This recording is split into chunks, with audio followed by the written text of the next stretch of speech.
Y bueno, como todos los lunes, tenemos la visita de nuestras compañeras, compañeros de la Facultad de Economía. Así es que hoy voy a estar charlando con la doctora Michelle Texis y el doctor Luis Enrique Bueno para hablar sobre la demografía de las empresas. Michelle, ¿cómo estás? Buen día, gracias por venir. Muy bien, gracias. Pues muchas gracias por la invitación, por el espacio. No, pues siempre es un placer. Y bueno, pues un tema ahí interesante que tiene que ver con las empresas, bueno, cómo crecen, cómo se están transformando, y es importante saberlo. También, Luis Enrique, bienvenido, gracias. Gracias, muchas gracias una vez más. Pues a ver, ¿quién le Gracias. quiere entrar? ¿Quién le quiere entrar a la discusión? Vamos de, digamos, de lo micro a lo macro, de Puebla hacia el país. ¿Cómo ver esta demografía de las empresas? Que bueno, pues es importante compartirlo con toda la audiencia. Si quieres empezamos contigo, Michelle, para que nos platiques un poco, un punto de partida y armamos aquí la discusión. Claro que sí. El trabajo que queremos compartirles en esta ocasión es un trabajo de cuerpo académico. Sí. El doctor Enrique Bueno, el doctor Salvador y la doctora Fabiola también participan en este esfuerzo para conocer un poco más de las empresas en el estado de Puebla. La demografía empresarial tiene que ver con el crecimiento, el nacimiento, el emprendimiento propiamente dicho, el desarrollo o sobrevivencia, consolidación en unos casos y desaparición en otros. Claro, claro. Entonces, la importancia del tema es muy relevante porque las empresas son parte fundamental o central de la economía. Entonces, este esfuerzo ha sido interesante porque hay pocas referencias al respecto. Entonces, el doctor Enrique Bueno, que es experto en los temas de manejo de bases de datos, ha trabajado más en la parte metodológica. Claro. Hemos contribuido, pero bueno, en equipo todo ha salido un buen trabajo. Oye, ¿cuál es el marco, doctor? Es decir, ¿desde dónde se empieza a hacer esta medición? El techo, el piso. Sí. Cuéntanos un poquito cómo están planteando Bueno, esta investigación. un poco el contexto. Esta empezó precisamente por la pandemia de COVID, porque precisamente después de la pandemia de COVID hubo una mortandad muy fuerte de empresas, ¿no? Pero no en todos los sectores, sobre todo en las pequeñas, medianas, Sí. y sobre todo sectores muy tradicionales, alimentos, etcétera, etcétera.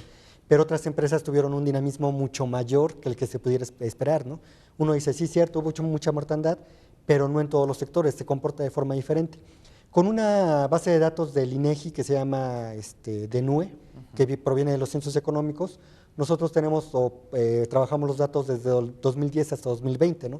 Entonces comparamos las bases de datos, que lógicamente peleándose con todas las bases de datos, pudimos compararlas y ver cuáles eran las empresas que desaparecían y cuáles las empresas que aparecían, ¿no? Interesante. Pero también cuáles son las que se desplazaban, porque es otra parte de la demografía, ¿no? Es la mortandad, por así decirlo, el nacimiento y el desplazamiento de empresas. Así como la gente ahora que bueno, hay defunciones, hay nacimientos y también hay desplazamientos, también las empresas se comportan de la misma forma. Y una parte interesante que encontramos es, te decía yo, por ejemplo, por tamaño, podemos ver que la tendencia es prácticamente la misma en los 12 años, ¿no?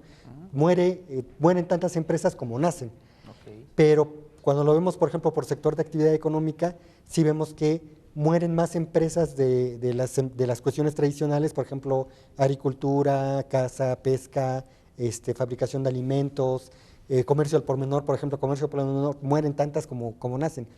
Pero de los sectores más avanzados, por ejemplo, servicios superiores, servicios financieros, servicios inmobiliarios, etcétera, etcétera, esas nacen más de las que mueren. Claro. Y eso te habla de una dinámica un cambio estructural de la economía muy fuerte. Pero también otro punto de vista es que este comportamiento espacialmente, digamos, en términos espaciales, también es muy diferente. Porque la mayor parte de las empresas que más nacen en las zonas metropolitanas y ciudades importantes. En el caso de Puebla, la zona metropolitana de Puebla, San Pedro, San Andrés, Cuautlancingo, Teciutlán, Jicotepec, Huauchinango, Tehuacán, precisamente.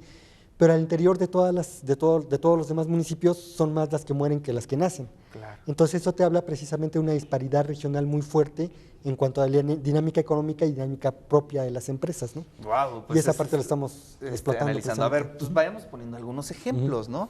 ¿Cuál es la industria que le afectó más la pandemia? Yo me acuerdo mucho leyendo algunos casos, por ejemplo, vi el mercado del libro que le fue tremendo, casi estuvo a punto de desaparecer el libro en físico, ¿no? Porque no había puntos de distribución, porque esto, varias situaciones. Pero, ¿qué les arrojó el estudio? ¿Cuáles fueron las más afectadas? ¿Qué sectores? El comercio al por menor fue el de los más afectados. En cuanto a tamaño de empresas, son las microempresas, que es la estructura característica de la economía. Entonces fueron los que más desaparecieron, pero al mismo tiempo fueron los que más nacieron, ¿no? Claro. Otras ideas, otros modelos de negocio también surgen con esta crisis y entonces se ven cambios interesantes en la dinámica económica y también en el tema del emprendimiento. Claro. Nuevas ideas. Y eso es interesante, ¿no? El esfuerzo que la gente hace por emprender, crear un nuevo negocio para subsistir a un tema de crisis es muy valioso en este tipo de contextos. Pero el tema de mantener a la empresa también es otro punto importante. Claro. Y lo que vemos que cuando nace el mismo número de empresas y muere el mismo número de empresas, es una turbulencia empresarial, que se conoce el concepto como de esta forma, donde pues sí le pegó a los más pequeños y a los sectores quizá que tuvieron menos oportunidad de desarrollarse por medio de internet u otras plataformas para que el negocio subsistiera. Claro. Fue mejor cerrarlo y continuar de otra manera, ¿no? En las actividades económicas. Sí, lo que podemos llamar como changarros, ¿no? O digamos estos negocios de autoempleo prácticamente son los que más problemas tuvieron, pero pues ese dinamismo y esa ligereza también hace que se transformen muy rápidamente, ¿no? Es decir, pues esta fórmula se acabó, mañana invento otra y a seguirle, ¿no? Es un poco el comportamiento. Sí, exactamente. También lo que vimos, por ejemplo, en las medianas y grandes, es las que dependían mucho de cadenas de valor, de cadenas de distribución, claro. Fueron las que más les afectó, precisamente como la gente, digamos, dejó de ir, por ejemplo, a supermercados, dejaron de haber cadenas de suministro, eso le pegó de forma importante, sobre todo a la industria manufacturera. Claro. Lo podemos ver, por ejemplo, en la industria automotriz, ¿no? Esta crisis que tenemos de los microchips, que se originó precisamente no tanto por la pandemia en sí mismo, sino por la cuestión, no sé si leyeron esa parte, había barcos que llegaron a México para distribuir, pero ya no se pudieron regresar, precisamente porque el costo de regresar los vacíos era demasiado alto, entonces muchos inclusive se quedaron ahí y otros ahí están, ¿no? Entonces eso afectó precisamente la cadena como tal de suministro. No es que no haya microchips, los hay, lo que no hay es toda esa cadena de suministro. Claro. Y eso lo vemos también a nivel local, por ejemplo, si vemos una empresa que se establece en un lugar que no tiene fácil acceso al mercado, que por ejemplo le cuesta 3 horas, 4 horas, por ejemplo, conozco yo la localidad de Salsipuedes en Mecapalapa, en Jicotepec de Juárez, te cuesta 3, 4 horas salir nada más a la carretera. Entonces, si tú creas una empresa o quieres vender algún producto, tienes que pagar un costo de transporte demasiado alto, ¿no? Entonces, eso aunado a una pandemia, precisamente a que la gente ya no compra tanto como tal, eso te lleva al rastre, ¿no? Pero por el contrario, otras empresas que sí dependían más del comercio electrónico o que estaban más enfocadas al comercio electrónico, esas tuvieron un éxito bastante importante, ¿no? Por ejemplo, esa parte de distribución de comida rápida, las pizzas, no voy a decir nombres porque si no luego se nos antoja, son todas, ¿no? Pero las pizzas, tortas, comida rápida, por así decirlo, sí tuvo un impulso importante en esta parte de la pandemia, ¿no? Entonces, a todos nos desagarró descuidados, decimos con las manos en la puerta, pero eso precisamente nos da un comportamiento ya diferente de la economía, ¿no? Ya precisamente en las aulas hay que llevarlo a los estudiantes y decirles que deben ser capaces precisamente de adaptarse a las circunstancias externas que no dependen propiamente de la empresa para poder sobrevivir, ¿no? Claro. Tiene mucho que ver precisamente con esa parte. Qué interesante. Oye, ¿qué aprendimos en cuestión de empresas después de este periodo? ¿La gente adoptó nuevas lógicas de trabajo? ¿Qué es lo que arroja la investigación? Sí, lo que observamos es que indudablemente en el periodo de crisis de pandemia hay una pérdida importante de empresas. Muchas murieron en comparación con el índice que se venía observando años anteriores, pero la recuperación también ha sido interesante. Entonces, en ese sentido, los emprendedores que crean nuevas empresas, creo que se adaptaron a estas nuevas lógicas, a estas nuevas demandas del mercado, esta nueva forma de trabajar. Y como dicen, en algunos casos las crisis generan oportunidades y los emprendimientos que surgen derivado de este escenario, que son los emprendimientos por necesidad, también creo que hicieron que se recuperara más rápido el tema de la economía. Muy bien.